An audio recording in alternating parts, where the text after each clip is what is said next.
मुख्यमंत्री माझी शाळा सुंदर शाळा या उपक्रमाअंतर्गत बीड जिल्ह्यातल्या आष्टी तालुक्यातील आष्टा हरिनारायण जी शाळा आहे ही तालुक्यामध्ये प्रथम आली आणि बीड जिल्ह्यात तिसरा क्रमांक तिने मिळवलाय। कशा पद्धतीने या शाळेमध्ये वेगवेगळे उपक्रम राबवले, आपल्यासोबत या शाळेचे शिक्षक आहेत त्यांच्याशी बोलूया। काय सांगाल सर, कशा पद्धतीने या स्पर्धेमध्ये सहभागी झाले, काय उपक्रम तुम्ही राबवले? मुख्यमंत्री माझी शाळा सुंदर शाळा या स्पर्धेमध्ये 100 गुणांचे वेगवेगळे निकष ठेवण्यात आलेले होते। तर ते जे निकष आहेत ते सगळे निकष आमच्या शाळेने पूर्ण केले। मागच्या अनेक महिन्यापासून शाळेतील शिक्षक, सगळे विद्यार्थी आणि विशेष उल्लेख मला याचा करायचा आहे की शाळेतील विद्यार्थ्यांचे जे पालक आहेत, ग्रामस्थ आहेत, ग्रामपंचायत आहेत, या सगळ्यांच्या सहकार्यामधून आम्ही शाळेमध्ये वेगवेगळ्या गोष्टी उभ्या केल्या। जवळपास 7 लाख रुपयापेक्षा अधिक लोकसहभाग लोकांनी आम्हाला दिला। त्यातून आम्ही सगळे वर्ग डिजिटल केले, सगळ्या वर्गांची रंगरंगोटी केली, शाळेच्या मैदानाचं सुशोभीकरण केलं। त्यानंतर या निकषांतर्गत जे उपक्रम होते, बरेचसे उपक्रम पूर्वीपासून शाळेमध्ये आम्ही राबवत होतो। त्यामध्ये मग बचत बँक असेल की त्याचं मुख्य कारण असं की बालवयातून मुलांना बचतीची सवय लागली पाहिजे, मुलांनी बचत केली पाहिजे, आर्थिक व्यवहार कसे करायचे ते त्यांना समजलं पाहिजे। पण एकीकडे इंग्रजी माध्यमांचे ओढा ग्रामीण भागातल्या विद्यार्थ्यांचा पण आहे। अशा काळामध्ये तुम्ही जिल्हा परिषदेची शाळा सुद्धा दर्जेदार पद्धतीने करू शकता हे दाखवून दिले। अशा अनेक कितीतरी शाळा आहेत, जर लोकसहभाग केला तर हे परिवर्तन होऊ शकतं, काय वाटतं? सगळ्यात महत्त्वाची शाळेचा आत्मा म्हणजे शाळेची गुणवत्ता असते। आमची शाळा सेमी इंग्रजी असल्यामुळे इंग्रजी माध्यमाकडे पालकांचा ओढा असण्याची काही कारण नाही, कारण अत्यंत गुणवत्तापूर्ण शिक्षण शाळेमध्ये दिलं जातं। सगळे शिक्षक खूप मेहनती आहेत, प्रामाणिक आहेत आणि विद्यार्थी वेगवेगळ्या स्पर्धा परीक्षांमध्ये यश मिळवतात। यंदा NMMS या परीक्षेमध्ये आमच्या शाळेचे तब्बल 19 विद्यार्थी पात्र झालेले आहेत, म्हणजे हा एक उच्चांक आहे।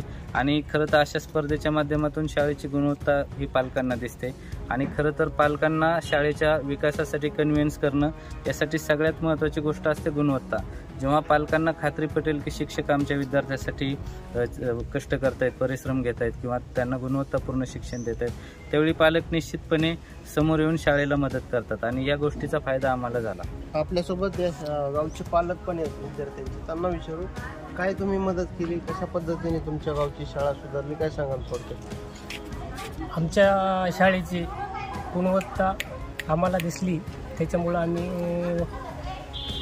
वर्गात कलर असेल, लाईटिंगचं काम असेल, खिडक्यांचं वगैरे इत्यादी सुशोभीकरण केली। काय सांगाल सर, कशा पद्धतीने ही शाळा सुंदर करण्यासाठी प्रयत्न केला, विद्यार्थ्यांचा कसा सहभाग राहिला, काय सांगा? मुलांचा तर सहभाग याच्यामध्ये आहेच, पण पालकांचा सगळ्यात जास्त सहभाग आहे। कोणतीही शाळा जर चांगली बनवायची असेल तर सगळ्यात महत्त्वाचा आत्मा म्हणजे ते गाव आणि गावातील पालक। त्यांनी जर आपल्याला शाळेला साथ दिली मनापासून तर शिक्षकांच्या मदतीने आणि विद्यार्थ्यांच्या मदतीने शाळा नक्कीच चांगली होते। हे याही ठिकाणी आम्हाला पाहायला मिळालेलं आहे। याच्या आधीही जामगावला आम्ही ते पाहिलेलं आहे। म्हणजे जेव्हा गाव मदतीला येतं तेव्हा शाळा निश्चितच चांगली घडत असते आणि याच्यामध्ये आजच्या यशामध्ये, शाळेच्या यशामध्ये सगळ्यात जास्त वाटा आमच्या गावांचा आहे, आमच्या पालकांचा आहे। आपल्यासोबत या शाळेचे विद्यार्थी पण आहेत, त्याला विचारू काय तुम्ही शाळेमध्ये उपक्रम राबवतात, काय नाव आहे तुझं, काय सांगशील?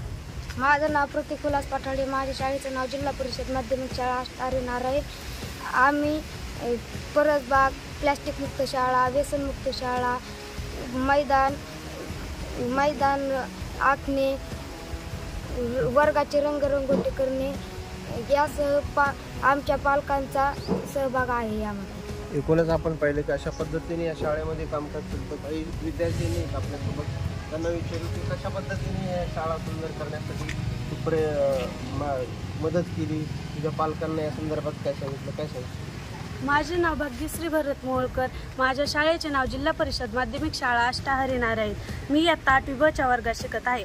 मुख्यमंत्री माझी शाळा सुंदर शाळा या स्पर्धेमुळे आमच्या शाळेत बचत बँक बनवली गेली। त्या बँकेचा असा फायदा आहे की विद्यार्थी आपले जे खाऊचे पैसे आहेत ते त्या बँकेत साठवतात आणि त्यांना जेव्हा गरज पडेल तेव्हा ते पैसे घेतात व शाळेचे काही साहित्य आणतात।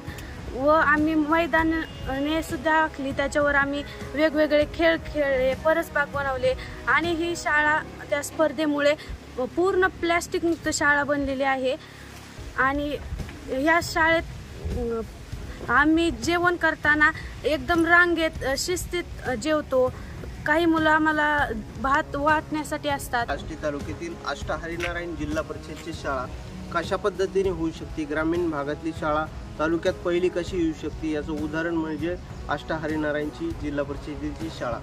कॅमेरामॅन शरद गर्जेसह मी अविशांत कुमकर, आज मराठी न्यूज, आष्टी जिल्हापीठ.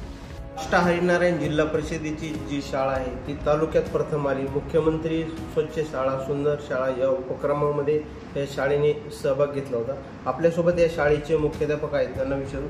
काय सांगाल सर, काय उपक्रम नेमके राबवले ज्यामुळे ही शाळा तालुक्यात पहिली आणि बीड जिल्ह्यात तिसरा क्रमांक आलाय, काय सांगाल? या मुख्यमंत्री स्वच्छ शाळा सुंदर शाळा या उपक्रमात भाग घेण्याच्या अगोदर आम्ही आमच्या ग्रामपंचायत आणि शाळा व्यवस्थापन समिती, ग्रामपंचायत आणि शाळा व्यवस्थापन समिती या दोन्हींना विश्वासात घेऊन या उपक्रमामध्ये भाग घेतला.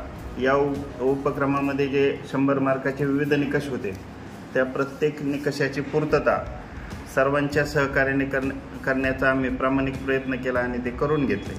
त्यामध्ये मी उल्लेख करेल परसबागेचा, गांडूळ खत प्रकल्प आम्ही तयार केला. प्लास्टिक मुक्ती शाळेमध्ये 100% राबवत आहोत. त्याबरोबर तंबाखू मुक्तीचा प्रकल्प, आमची शाळा तंबाखूमुक्त आहे. सलाम इंडिया फाउंडेशनचं त्याबाबतचं सर्टिफिकेटसुद्धा आम्हाला प्राप्त आहे. त्याचबरोबर दरवर्षी वृक्षारोपणाचा कार्यक्रम जो करतो त्याचा फायदा आज आमच्या शाळेत आलं तर दिसतोय, कारण 250 ते 300 झाडं हे सुस्थितीत आहेत. गावकऱ्यांची नेमकी जनजागृती कशी केली? कारण अनेक जिल्हा परिषदेच्या शाळा आहेत, परंतु त्या शाळांची अतिशय दुरावस्था आहे. ही शाळेमध्ये सहभाग गावकऱ्यांचा कसा घेतला तुम्ही, कशी जनजागृती केली? आम्ही वर्गनिहाय प्रत्येक वर्गाचं पालक मेळावा घेतला. त्यामध्ये त्यांची जागृती करून प्रति विद्यार्थी कॉन्ट्रीब्युशन निर्माण करून पालकांची टीम आणि आमची टीम, शिक्षकांची टीम मिळून प्रत्येक वर्गाची सजावट केली. त्यामध्ये वर्ग शिक्षक, ते संबंधित पालक या दोन्हींचाही सहभाग राहिला आणि ते प्रत्येक वर्गाची थीम त्या वर्गाने, वर्ग शिक्षकाने आणि त्या पालकांनी ठरवायची की बा आपल्याला वर्ग कसा करायचा. यानुसार पालकांचाही सहभाग राहिला आणि आमचे शिक्षक आणि विद्यार्थीही जागृत राहिले. अशा अनेक शाळा आहेत, पण त्या शाळा सुद्धा तुमच्या शाळेसारख्या होऊ शकतात. अशा शाळांसाठी काय संदेश सांगाल, त्या गावकऱ्यांसाठी काय सांगाल?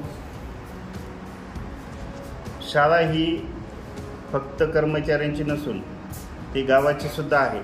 या भावना गाववाल्यांच्या आणि शाळेच्या कर्मचाऱ्यांच्या आणि विद्यार्थ्यांच्या जर मनात निर्माण झाल्या तर शाळा सुधरू शकते. याचं उदाहरण आमची शाळा असू शकते.